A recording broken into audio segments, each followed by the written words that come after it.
Putnam Stadium is an iconic figure in our community. It's a school district facility, athletic facility, recreational facility.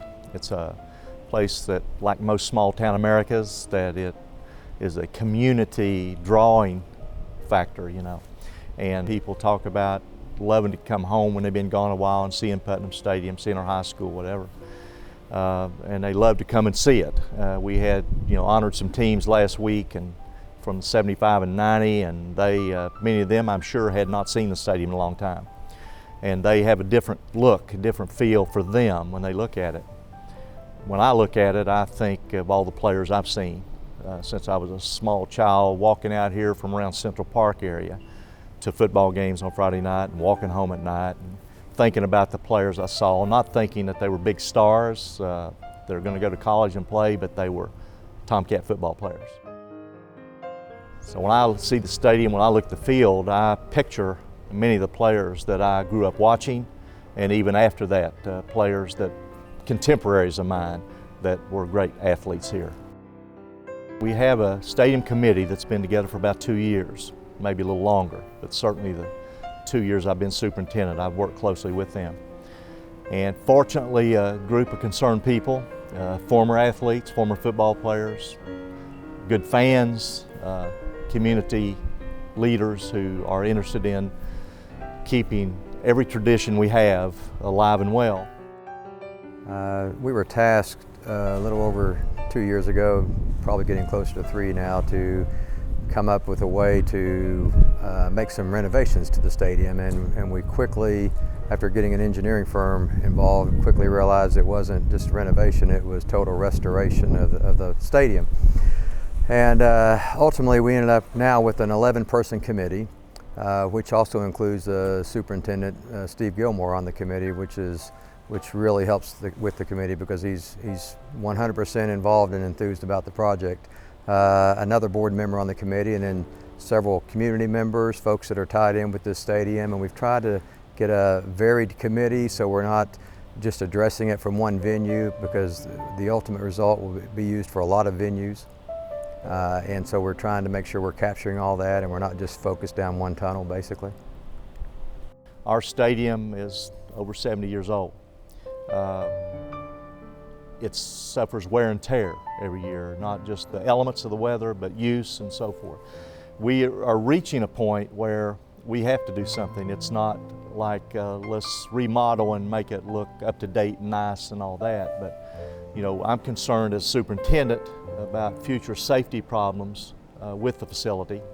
We have concrete that is cracked severely in many places. My first year, 2 weeks before the first game, I came out with some engineers, and I had to get an emergency contract to shore up both ends of this stadium to make it acceptable to have people come in and sit in those bleachers. I do not want to be in the position I'm in when we have to put a sign up that says it's not safe to have football games here. So we're trying to be as proactive as possible, and it's going to be a monumental undertaking. But this committee has utilized engineering firm. We have drawings. We have a model of our projection of what we're hoping we might change this stadium into, but yet keep the same look that this stadium has always had. So it is becoming more of an immediate concern to me as superintendent, far, far above aesthetics, but for a safety factor for fans and students alike. We have a 3D model that was made by an architecture firm out of Lexington of what our vision, our rendition of the stadium, and the model is probably about 90% there. It's missing some of the things that we've added in since the model was made. The stadium itself, if you walk in the front entrance, which is fairly modern, it's only about 12, 13 years old, that part of it stays, but when you come to the back of the bleachers in the end zone, it's like taking a knife. If you chop that down to the ground and you wipe out the whole stadium, basically, which is by then 73, 74 years worth of tradition. We're just now in our 73rd year. You wipe out the physical part of the stadium, we will sit right back on top of this same spot for the tradition, the new stadium. Well, obviously we want to keep the enclosed look, the enclosed effect that you find rarely in high school stadiums anywhere. You know, it's something we're very proud of, how this stadium was constructed to begin with. We're hoping to enclose these grass end zone areas to provide more seating. We want to, if we don't put seating in the far end zone, we're going to put a wall up to make a pure bowl effect in this facility.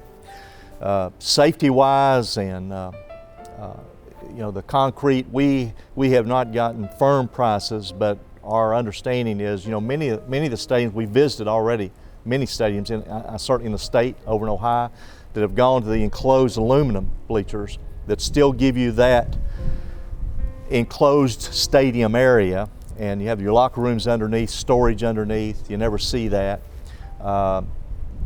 Provides great seating. We're hoping to have, you know, reserved seating with chair backs and all on those aluminum bleachers. We're going to continue to pursue potential of the precast concrete to at least get a comparative price on that. But at this point, the experts are telling us that the concrete would be about double what the aluminum bleachers would be.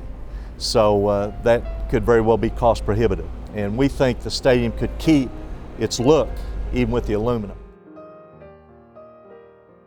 We are trying to keep as much of the original stadium intact from the standpoint, you walk in at the top and you go down to your seats, you'll walk in at the top here, same entrance, you'll walk down to your seats. You know, you don't come in at the bottom and walk up, you'll walk in and walk down.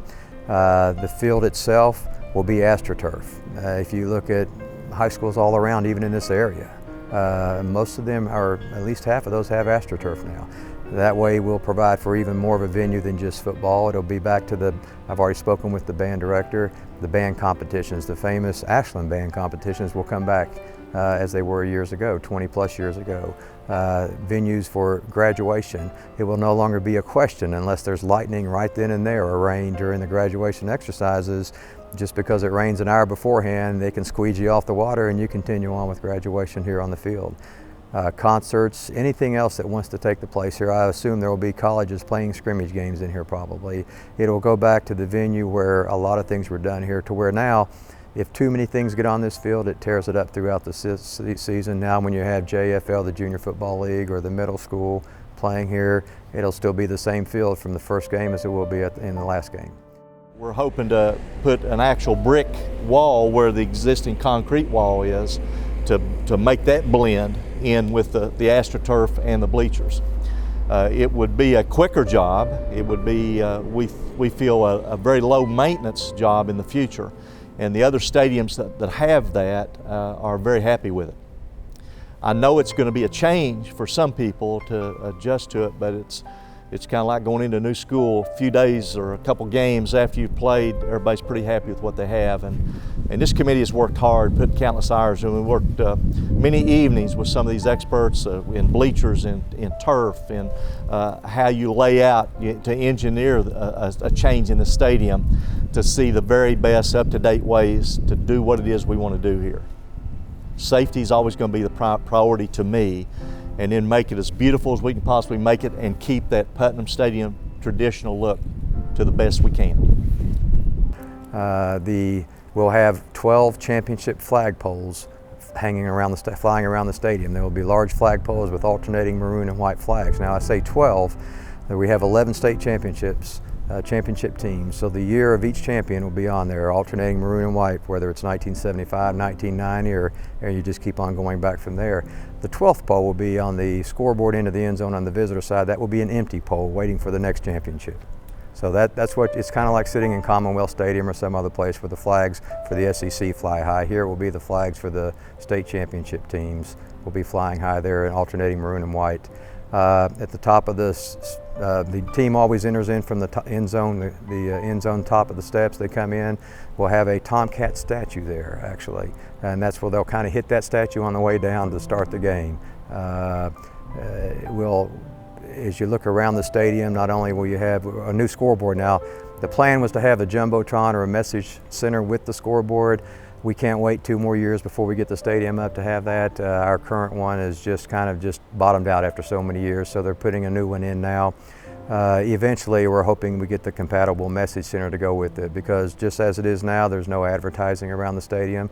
That would be the only place there would be advertising, because we don't want to clutter up the stadium with signs on the fences and things like that. The interior wall that's maroon now in the stadium will be real brick wall interior that adds to that whole enclosed stadium feeling. And of course, as I mentioned, the AstroTurf part of it. One thing I'd like to kind of end with are the weeks and months and hopefully not more than a year or so ahead, that people who have a strong interest and a tie to this stadium in some way, we hope that they'll assist in some fashion to help us raise the funds necessary. I know our board is going to step up and do all they can. But funds are limited in school business to spend on athletic venues. You're not even allowed to spend much. But we're going to be counting on a whole lot of people in the community and a whole lot of old Tomcats to help us make this a reality. And I look for all of them to step up. Well, we're encouraging everyone, former Tomcats, non-Tomcats, parents of Tomcats, anything in the past, people that have connections to the program, and they're all over the country. We will have an address that we will put up. We have a website that we're getting ready to launch right now, where people can go in and donate through that. We are a 501c3 organization. It's the Putnam Stadium Restoration Foundation. So your donations are tax deductible. We'll have an address you can send checks to, or you can click on and pay by credit card. That system will be up, and I will have the address shown at the end of this show, or however you want to say that, basically. But I have an address that I will provide to you to give to your listeners and viewers, basically. But anyone that can be involved can be involved through donations, and it takes, as they always say in the political circles, it takes the small donations and the large donations, and our effort is out there now. We're actually launching, we just launched officially the restoration project a few weeks ago during the Meet the Cats, and now we're going out soliciting some key donors that will be some like cornerstone donors for us, but we are also sending out 7,500 letters to alumni. We'll have a website up to where people can click on, like a Facebook type thing, to where when we have an update to go there, it will register on their iPhone or their home computer, and they can click on Facebook and see what else is going on, to see the rendition of what we're proposing here.